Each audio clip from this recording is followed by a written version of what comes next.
நம்ம எல்லாருக்குமே நம்ம சமூகத்துக்கு நல்லது பண்ணணும்னு ஒரு எண்ணம் இருக்கும் இல்லையா? ஆனா அந்த நல்ல எண்ணத்தை நிஜமான ஒரு பெரிய மாற்றமா மாத்துறது எப்படி? அதுக்கு ஒரு சரியான ப்ளூ பிரிண்ட், அதாவது ஒரு வரைபடம் தேவை. அத பத்தி தான் நாம இன்னைக்கு பார்க்க போறோம்.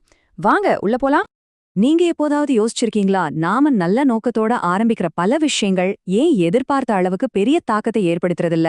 அந்த நல்ல எண்ணத்துக்கும் நிஜமான மாற்றத்துக்கும் நடுவுல ஒரு சின்ன இடைவெளி இருக்கு. அது என்னன்னு தான் நாம இன்னைக்கு கண்டுபிடிக்க போறோம். முதல்ல நாம ஒரு விஷயத்துல தெளிவா இருக்கணும். சமூக தாக்க முயற்சினா என்ன? இது சும்மா ஏதோ ஒரு செயல் கிடையாது. இது ஒரு குறிப்பிட்ட சமுதாயத்துல நேர்மறையான மாற்றத்தை கொண்டு வரணும்னு சரியா திட்டமிட்டு செய்யப்படுற ஒரு ப்ராஜெக்ட். அந்த மாற்றம் சமூக ரீதியாவோ பொருளாதார ரீதியாவோ இல்ல சுற்றுச்சூழல் ரீதியாவோ இருக்கலாம். முக்கியமா அதை நம்மால அளவிட முடியணும். சரி, இப்போ நம்மளோட வரைபடத்தோட முதல் பகுதிக்குள்ள போகலாம். ஒரு சின்ன யோசனை எப்படி ஒரு தலைமுறைக்கே பயனளிக்கிற ஒரு பாரம்பரியமா மாறுதுன்னு பார்க்கலாம். எந்த ஒரு பெரிய கட்டிடமா இருந்தாலும் அதோட பலம் அதோட அடித்தளத்துல தான் இருக்கு. அதே மாதிரி தான் நம்ம திட்டத்துக்கும் சரியான திட்டமிடலும் தெளிவான உத்தியும் தான் நம்மளோட அடித்தளம்.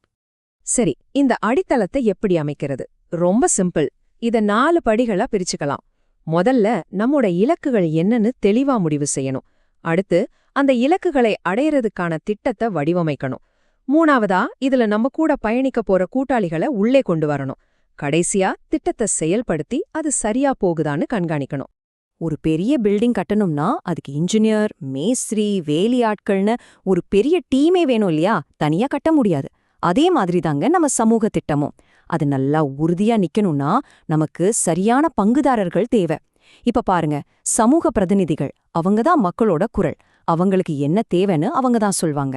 அதே மாதிரி ஒரு தன்னார்வ தொண்டு நிறுவனம் களத்துல எப்படி வேலை செய்யணும்னு நமக்கு சொல்லிக் கொடுக்கும். இப்படி ஒவ்வொருத்தரோட பங்கும் ரொம்ப ரொம்ப முக்கியம். இப்போ அடுத்த கட்டத்துக்கு வந்தாச்சு. இதுல நம்ம திட்டத்துக்கு தேவையான ஆட்களையும் பணத்தையும் மத்த வளங்களையும் எப்படி ஒன்னு சேர்க்கறதுன்னு பார்க்கலாம். இந்த இடத்துல ஒரு சுவாரஸ்யமான விஷயம் இருக்கு பாருங்க. ஒரு திட்டத்துக்கு வளம்னா அது பணம் மட்டும்தான்னு நாம நினைக்கிறோம்.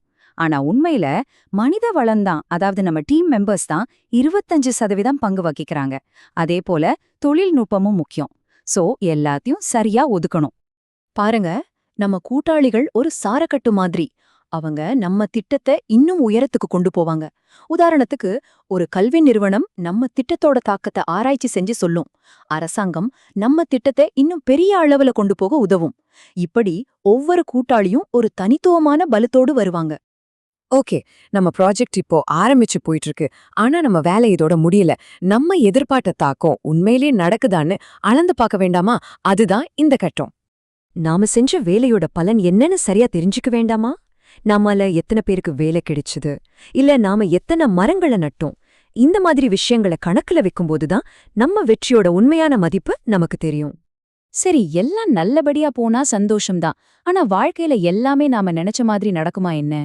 ஒருவேளை நம்ம திட்டம் எதிர்பார்த்த மாதிரி போகலைன்னா என்ன பண்றது? அதுக்கு எப்படி தயாராகிறதுன்னு பார்க்கலாம். ஒரு நல்ல வரைபடம்னா அதுல அவசர காலத்துக்கான ஒரு பிளானும் கண்டிப்பா இருக்கணும். திடீர்னு நிதி பற்றாக்குறை வரலாம், இல்ல மக்கள் ஆர்வம் குறையலாம். ஆனா இதுக்கெல்லாம் நாம முன்கூட்டியே ஒரு பிளான் வச்சிருந்தா எந்த பிரச்சனையையும் ரொம்ப சுலபமா சமாளிச்சிடலாம். இப்போ நாம இறுதி கட்டத்துக்கு வந்துட்டோம். நாம கட்டின இந்த அமைப்பு காலத்துக்கும் நிலைச்சு நிக்கணும். அது ஒரு உண்மையான சமூக சொத்தா மாறணும். அதை எப்படி உறுதி பண்றதுன்னு இப்ப பார்க்கலாம். சரி, இப்போ நம்ம பார்த்த எல்லாத்தையும் வச்சு நீங்க செய்யற இந்த நல்ல விஷயம் காலத்துக்கும் நிலைச்சு நிக்கணும்னா என்ன செய்யணும்? அதுக்கு இந்த 5 விஷயங்களை மட்டும் மனசுல வச்சுக்கோங்க போதும். 1. உங்க கோல் என்னங்கிறதுல தெளிவா இருங்க. 2. தனியா இல்லாம ஒரு நல்ல டீம், அதாவது கூட்டாளிகளை உருவாக்குங்க. 3. நீங்க செய்யறத எந்த அளவுக்கு தாக்கத்தை ஏற்படுத்துதுன்னு தொடர்ந்து அளந்து பாருங்க. 4. பிரச்சனை வர்றதுக்கு முன்னாடியே அதுக்கு தயாரா இருங்க. கடைசியா மக்களோட பேச்ச கேளுங்க. இதுதாங்க ஒரு நீடித்த வெற்றிக்கான ரகசியம். இந்த ஒரு முக்கியமான கேள்வியோட இந்த விளக்கத்தை முடிச்சுக்கலாம். நம்ம சமூகத்துக்காக நாம செய்யற முயற்சிகள் எப்படி ஒரு அளவிடக்கூடிய நீடித்து நிலைக்கிற தாக்கத்தை உருவாக்க முடியும்? யோசிச்சு பாருங்க.